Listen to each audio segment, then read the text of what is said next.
yet. The other ones may be going long. Oh, there they are. Good morning,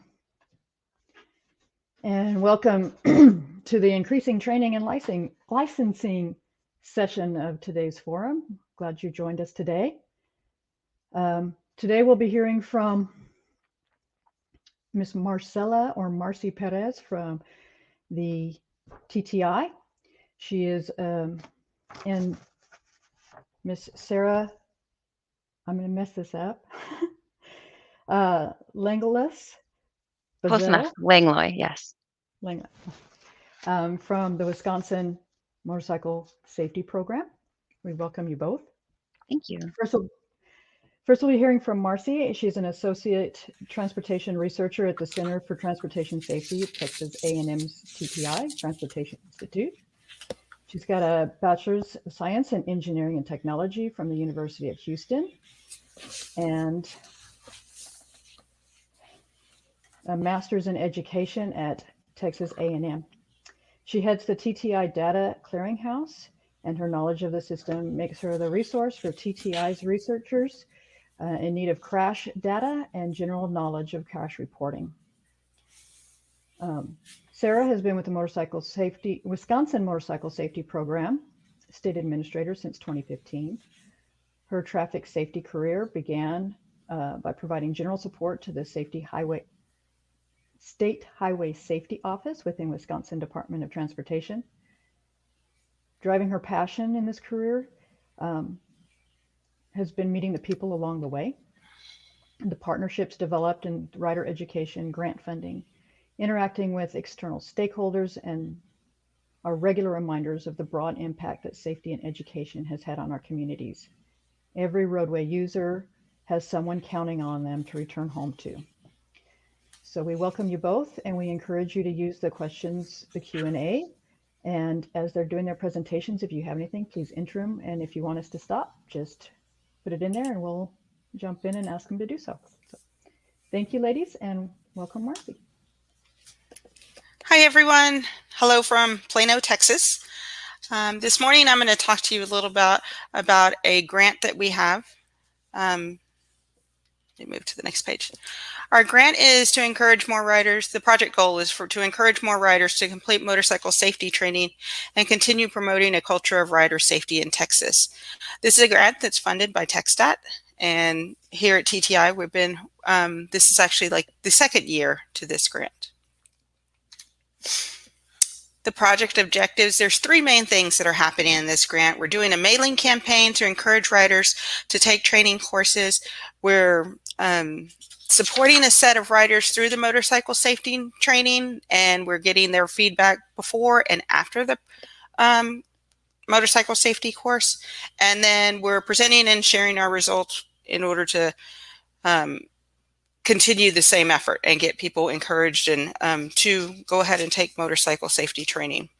On the support of the riders through the motorcycle safety training, it's been a really interesting opportunity for some people. And if you're interested, we've actually pushed back the deadline, so you still have an opportunity to participate if you meet the requirements.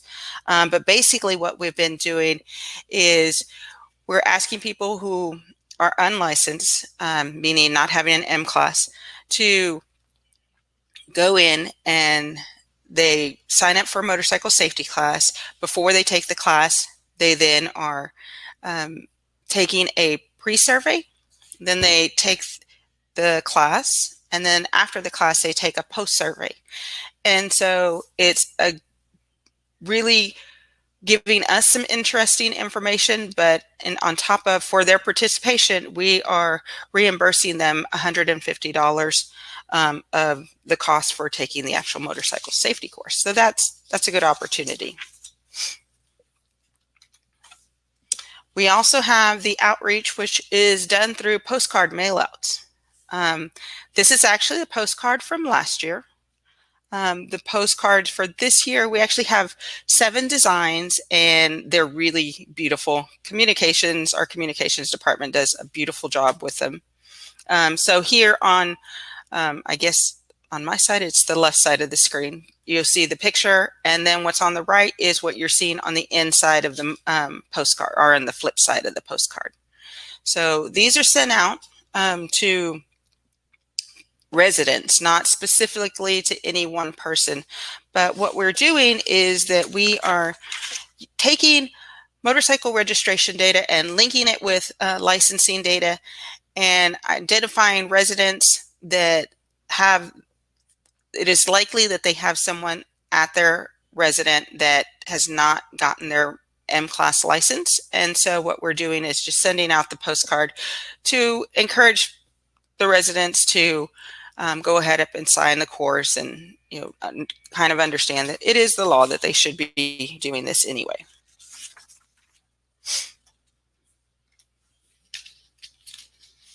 As part of this project, we've been looking at unlicensed and licensed rider, and so I did some data analysis. And so the next few slides here are going to be basically information related to this analysis. This data is crash data that involve motorcycles. It's data that's stored and maintained by TxDOT in their crash record information system. This analysis really only has motorcycle operators, so not a motorcycle passenger. Motorcycle operators 16 to 89 is the age range that happened to come from the data. And like I said, some have M-Class and some don't, and what I'm just doing is kind of comparing the two groups so that we could see if there are any differences related to the fact that they have an M-Class or don't have an M-Class. The analysis includes 37,286 riders, and the crash that they had would have been between 2016 and 2020. In the data set, there were 46% were not licensed, and 54% were licensed.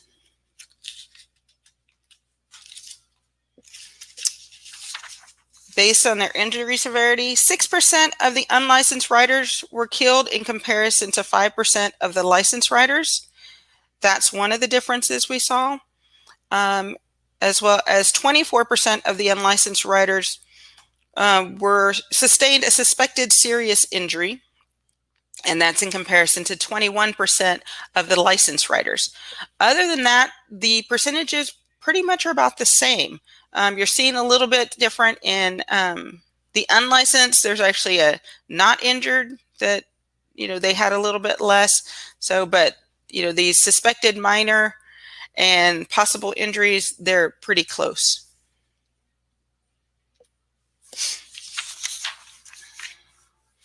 Now, this is for all severity. So for all severity levels, one motor vehicle crashes, 93% of the one motor vehicle crashes involved a motorcyclist going straight.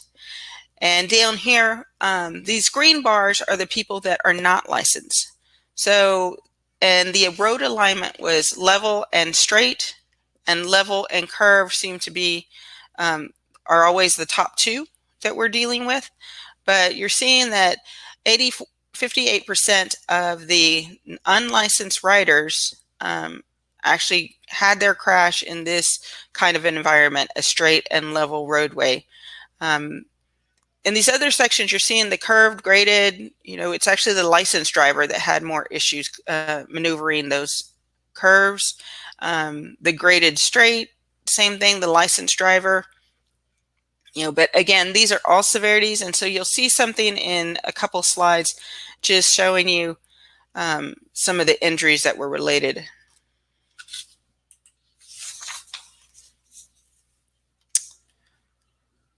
So when motorcyclists are crashing, we're having a large percentage, the larger percentage, not large, but the larger percentage of on the roadway crashes for licensed drivers. But we're seeing the off the roadway crashes are higher for the unlicensed drivers. So now when we look at the next slide, you'll see where this is actually a little bit more concerning. But so this off the roadway is really what became interesting. So we said 46% of the off-the-roadway single motorcycle crashes resulted in the motorcycle being overturned. So when that happens, it's people are coming off motorcycles, being thrown, tumbling, all those things. But what we're seeing is that in the off-the-road crashes, you have these higher percentage of these severe injuries. So, in the fatal crashes, 8.3% of them were off the road. And this is total crashes kind of across the off the road and on the road, the gray being. So if you add up this 8.3, 28.7, 35.6, those are going to come up to 100. But, and then the suspected serious injury, still, this off the road crash is the problem here. And then when you're getting into the more minor injuries, you're seeing that the higher percentage were actually staying on the roadway when they're getting into a crash. But, the overall result of their injury was more minor.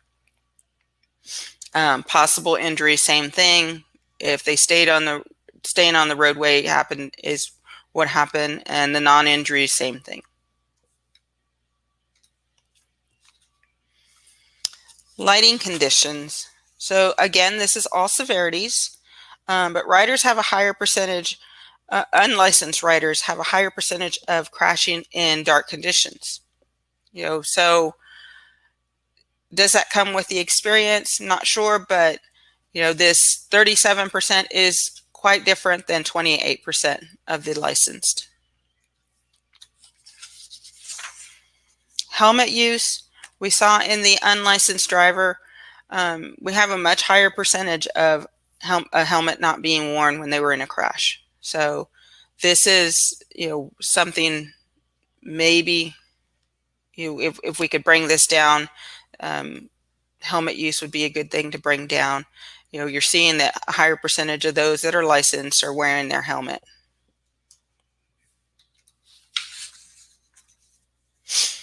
Impairment. So we had 2,284 riders that were identified as impaired. And this is the state of Texas Strategic Highway Safety Plan definition of impaired. It's people that were the officer gave them a contributing factor of, had been drinking, taking medication, under the influence of alcohol or under the influence of drugs, or if they had a BAC just greater than 0, not even at the legal limit, but just greater than 0, or they end up with a positive substance or drug test. So, but of those, we're seeing that 41.7% were licensed, but 58.3 of them were unlicensed. Excuse me, Marcie.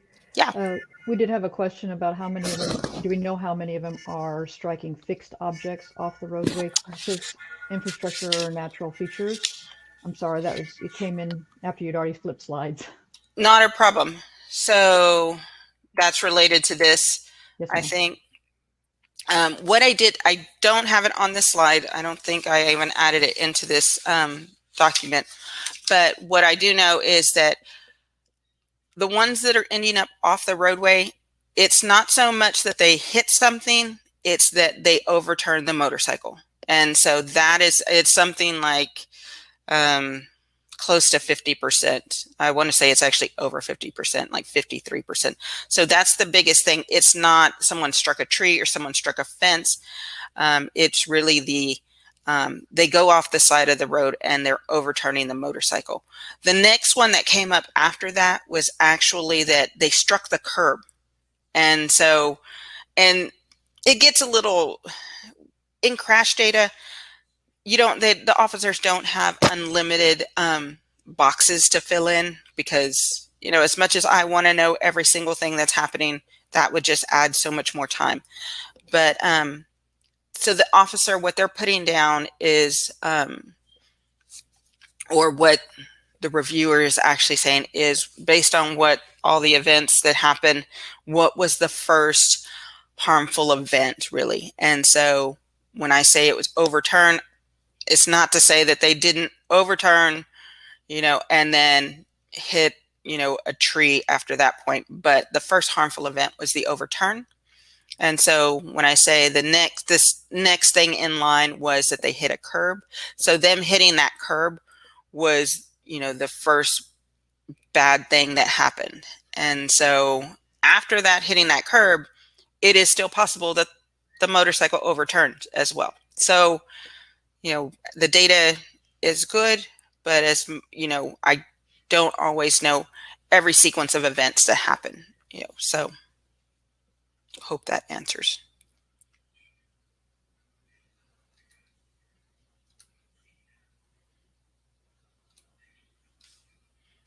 Okay, so we discussed the riders. So 58% of the impaired riders were not licensed. So that,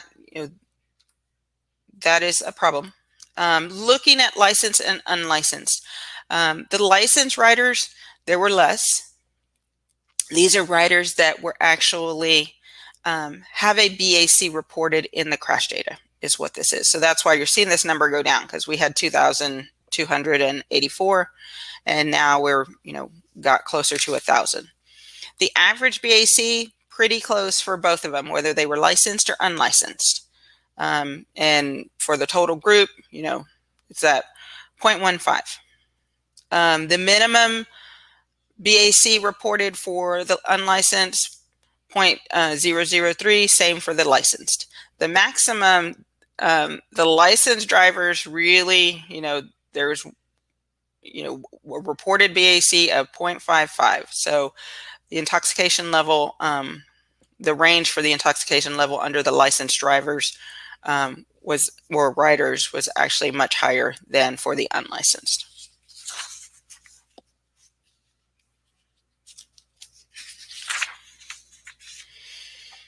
Drug impairment. So this is interesting. So we have 457 riders that had a positive drug test. And so what this does, if they have the positive drug test, TxDOT is trying to get information as to what drugs. Now, cannabis is showing is higher in the unlicensed rider. The higher percentage of the riders were unlicensed. CNS stimulants, they're getting closer, about the same between licensed and unlicensed drivers.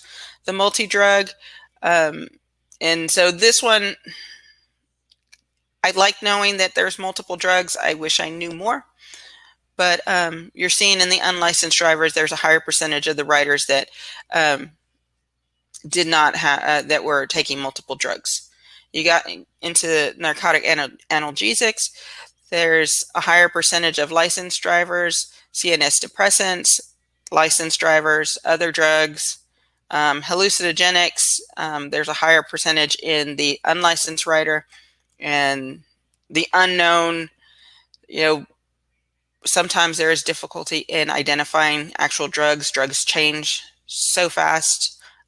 So, you kind of end up with this unknown category, and then the dissociative anesthetics. But yeah, so, this I found interesting that they weren't the same. So I don't know if they're, that'd be something I think we want to look more into. So now let's do the kind of demographics part. We're seeing that there's a higher percentage of female drivers that are actually licensed. They are actually, the women are more likely to be licensed in comparison to men.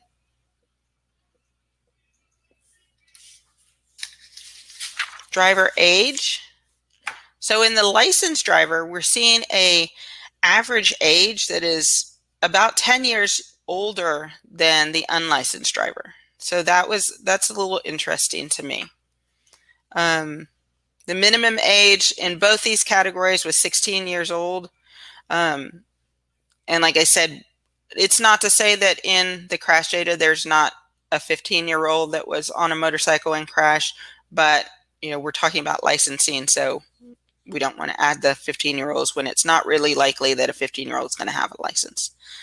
But 16 years of age is the minimum age. The maximum age, you're getting like into the 80s. Same thing here. The licensed drivers, the females actually are a little bit younger. And then these are the counts. So you're definitely seeing, there's quite a few less females in both categories. Males do make up the majority of our riders.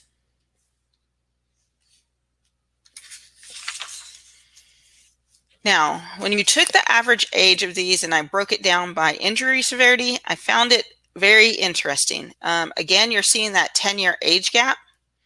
But in the fatalities, it makes me a little sad because it's like the unlicensed rider is, truly dying at a much younger age than the licensed rider.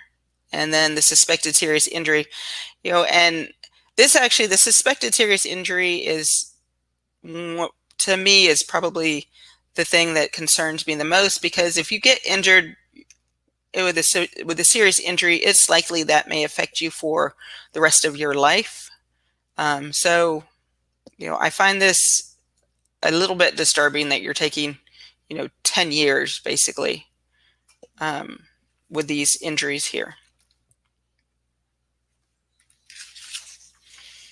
Now, I had told you before that we had the survey opportunity for riders.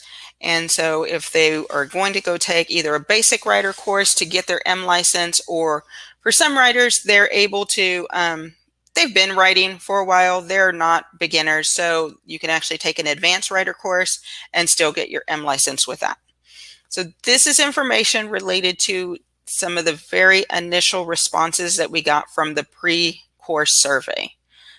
So we're going to look at this, but the information is very new. So there's actually only about 10 people in this analysis, but I wanted to kind of give you an idea of some of the questions that we're getting, asking them, and then some of the results that we're getting back. These are not all the questions that are on the survey, but I did find these interesting. And then I'm also giving you kind of some demographic information.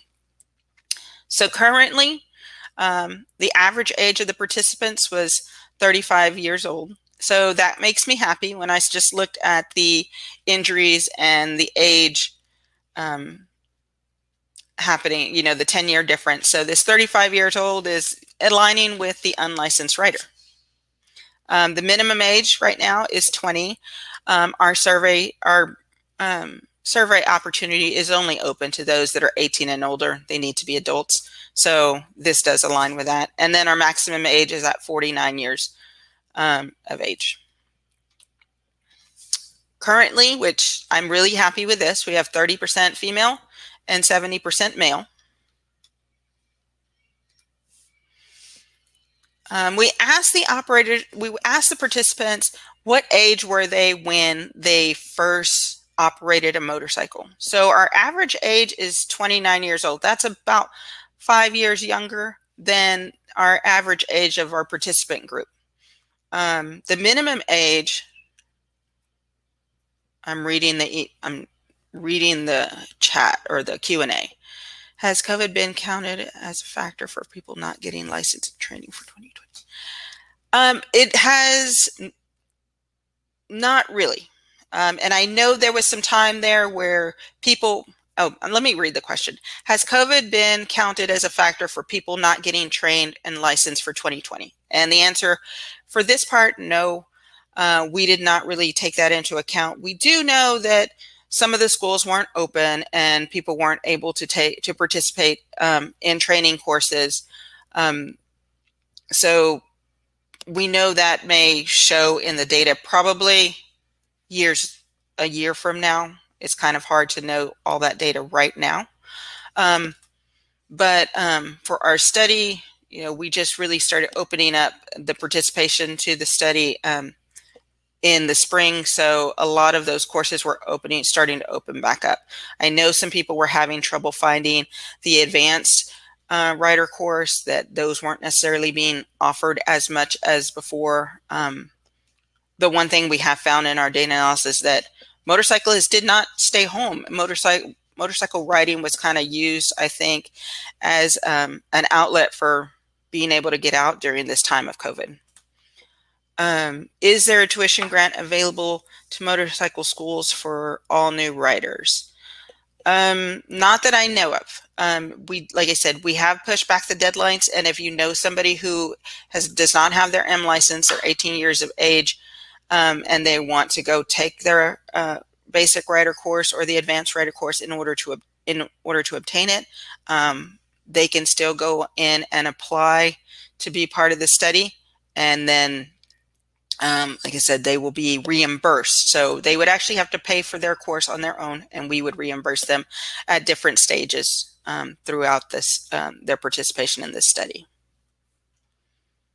And this 49 years of age is something to say that we actually have several, and you'll see here in the next slide, we have several riders that have never ridden before. So that's exciting that they've actually never really ridden a motorcycle, and they're kind of doing it in the right order of they're going to go ahead and get their license before they start riding.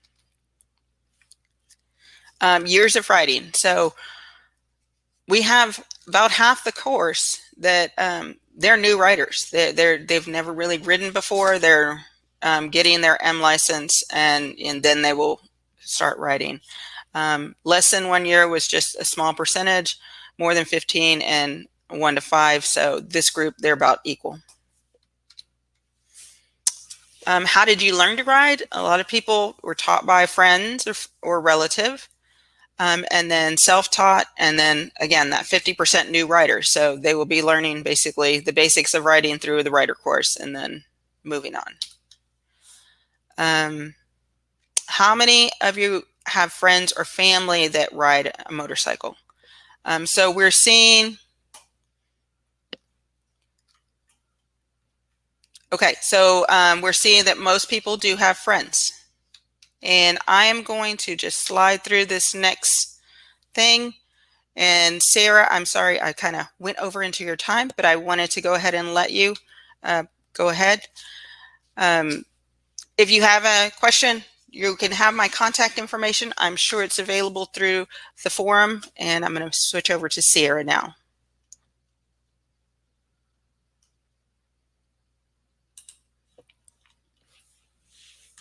All right, hello there. I'll put my camera on for just a minute. I've had a couple of little bandwidth issues this morning. So my name is Sarah Buzzell. I am the state program manager for the Wisconsin Motorcycle Safety Program.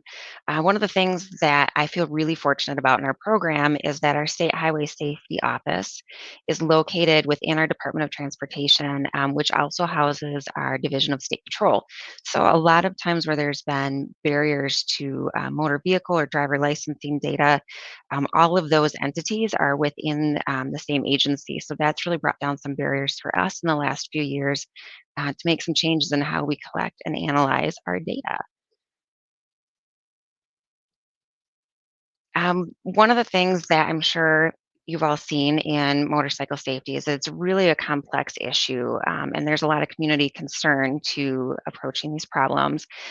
So one of the other items that our state seems to be unique in is that we have multiple types of training vendors across our state. We have grant-funded sites that use state funding to support their rider ed cost. We also have private driving schools, and then we have the Harley-Davidson riding academies. And we're fortunate enough also to have coaches that teach at sites all across the state. So we don't have issues with coaches getting poached from one site to another, or having alliances that tend to disrupt the collaborative process of working through rider education issues and challenges. We use federally funded media for our outreach, state funding, private campaigns. We've had some great collaborative campaigns come up, and then we've added a few new data analysts to our analysis section. And so that has changed the way that we are able to present some of our data to our external and internal partners. As you can see here, I kind of covered some of those training vendor types. And we actually had a 3-wheel update recently. We had 2 full-size ranges at a driving facility that we were able to take over, and that was a great opportunity. And again, we had coaches from all of our training vendor types there to support our efforts to get everybody trained up and ready to go. So we have 402 funding, federal funds, that we use every year for Share the Road messaging starting in April as our riding season gets kicked off up here in the north. We have $50,000 budgeted for that this year. May is Motorcycle Safety Awareness Month here, and so we have 405F funds that are dedicated to that as well. We have a variety of TV spots, PSAs, and electronic billboards and electronic message signs that we use throughout the season. We tend to choose those based on recent patterns or constituent requests. Sometimes we can focus on some of the messaging that we're running as well. One of the neat things that we do as well is we have a state-funded media plan. Each of these Harley-Davidson license plates, these specialty plates, has a $25 additional fee that's tacked on to the standard yearly registration cost. And we use that for our billboards and media throughout the riding season. This year it's budgeted at $75,000, so we had a little bit of money held over last year, so we were closer to $100,000 with the registrations that came in. So it's nice to have that continual funding source to support projects throughout the year. And because it is state funded, we have more flexibility to change our plans or target differently throughout the year than we do with some of our federal funding as well. So we have these privately funded efforts going on as well. ABATE of Wisconsin has become a great partner of ours, and we've also had some training sites get together and develop a website of their own. As you know, things can move at the pace of government sometimes, and we weren't able to get quite the same interactive messaging that some of our training sites wanted. So one vendor came forward and offered to coordinate the effort and created another website for their partners to get people just in the seats. That seems to be the biggest push rather than competing for those student numbers. The law firm Hupy and Abraham has done some of these billboards as well, and also partnered with ABATE of Wisconsin. These billboards run every year. There's also handouts and materials that get distributed to the communities by those two organizations. I did forget to put in what MOSAC stands for. We have a Motorcycle Safety Advisory Committee that meets quarterly. It's made up of members from the Wisconsin DOT, from the engineering side as well as the motorcycle safety side. We have rider training representatives from all of our training sites. Then we have private groups as well. So we have that constituent interest to bring those conversations to the table to influence our planning and efforts to reach our communities. MOSAC in 2014 came up with this poster plan. And we had some data there that the then current data, I'm sorry, it was 2014 we did, current data that we had for licensing and efforts. At that time, we had a much harder time correlating a Class M license at the time of crash versus having just a license of some sort. So that's changed how we've presented some of that information. When we presented that campaign, we had the posters available for dealerships, rest stops, community events around the state. And then we also had some of these hang tags that are displayed here that some of the dealerships were willing to hang on bikes throughout the state. We had volunteers from different organizations that went out and distributed those to the dealerships for us. It seemed to be very well received. And so we decided to update our campaign once we got some better data. And we had ABATE of Wisconsin bring us a draft proposal of the poster that you see here on the left. And then what we did is we've been working through our creative services department in-house at the Department of Transportation. And this on the right is the updated draft version of what we're working on for that poster right now. Again, it's still in draft version, but it's been really nice to have the community bring us material that they would like to see, and then we're able to refine it. One of the biggest challenges that I've noticed is we have members of the community bring us great ideas, but they're underdeveloped when they're brought to us. So it takes a lot of time and planning to really draw out the messaging that individuals would like to see. But when we have something like this poster from ABATE brought to us, that gives us a great springboard to work with. And then that really changes our turnaround time to be able to get that information out the door.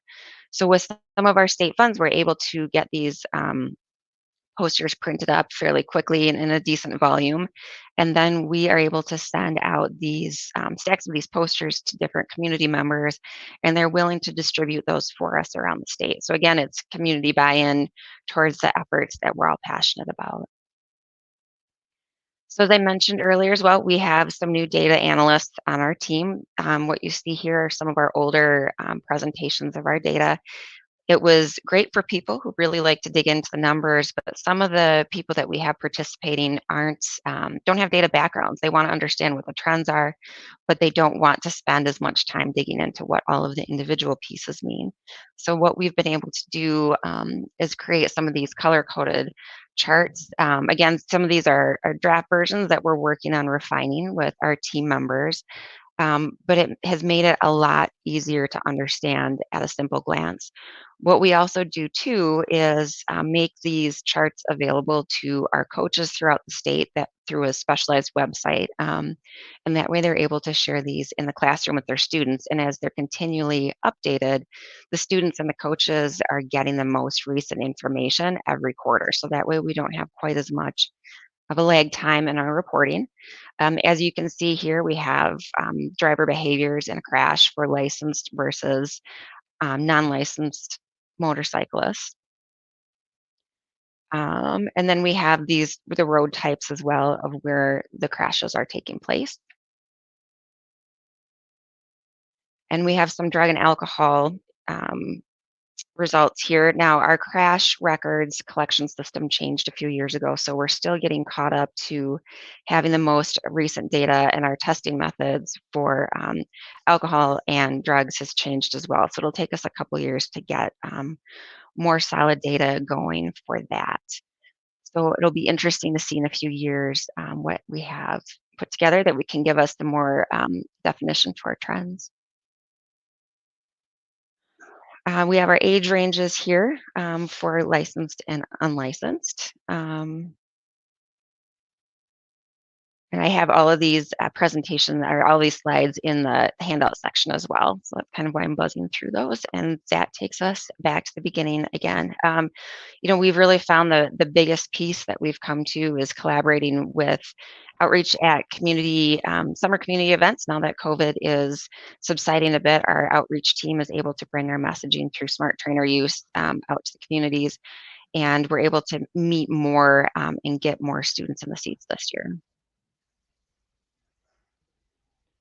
So thank you, Sarah. We did have a question that came in. Oh, sure. And I'm not sure I understand it, Chris, is how about putting the MC on the footer for Wisconsin DOT? I don't know if that's a motorcycle or motorcycle club. I think it might need a little bit more information to answer.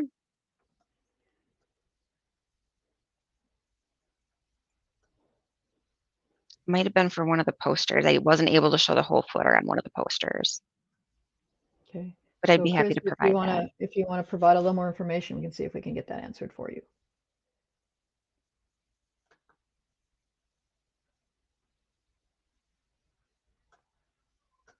Any other questions? Hey, this is Marcie. I had a question for you, Sarah. What do you get feedback from like the rider coaches on the data that you provide them? Do they like that? Are they using it? Oh, for sure. So we meet annually with all of our sites, and we have our PDWs throughout the year. So we try to make sure that we provide that information to the coaches at the PDWs and our spring kickoff. And they seem to really like it. The new formats seem to be a lot more student friendly as well. And it helps them really understand what they're talking about in terms of current trends and have more a more concrete, reliable stance when it comes to the student perspective of the information that the coaches are sharing. That's very good. Oh, thank you. Of course. So Chris came up with a little bit more information. Actually, one of the footer for the slides has everything but a motorcycle. So maybe that's what he was talking about for that one. Oh, okay. You know what? That's a great point. Thank you. I see that now. Yeah, everything but a motorcycle. Put pictures in front of motorcyclists. They will find the motorcycle or know when it's missing. No, every time. But he also had another question of, do you have any data on the number of riders that go through training but don't get fully licensed? That's a great question. It's something that we can pull. It's not as easy as some of the other things that we can do, but that is something I can look into and get back on.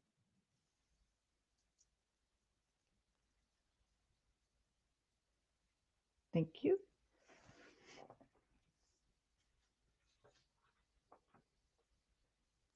Any other questions for Marcie or Sarah?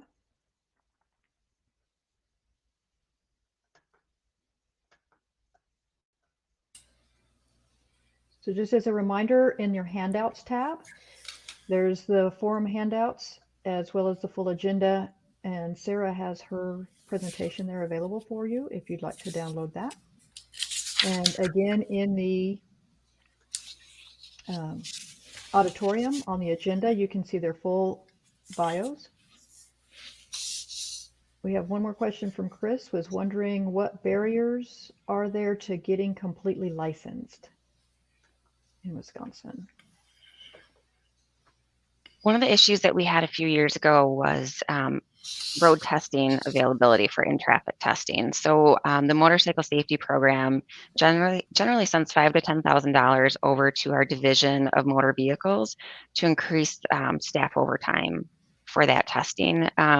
Funds are also an issue for some people because of the way that we're structured to collect fees or not in this case. It makes it difficult for us to fully grant fund students or provide a rebate to students. But our technical college system has done a great job of keeping fees to be fairly reasonable. And it's less expensive to take a course here than it is to get a ticket for riding unlicensed. So that's been a little bit of a encouragement for riders to get trained or licensed. Get licensed and avoid the fine. If I could just take the opportunity, at the end of my presentation, I did want to say a big thank you to Mona Lisa Deidel-Page with TxDOT. She's been a great help. We've had some staff changes on our grant, and it's been a learning experience. So I do really want to thank Mona Lisa for all her help.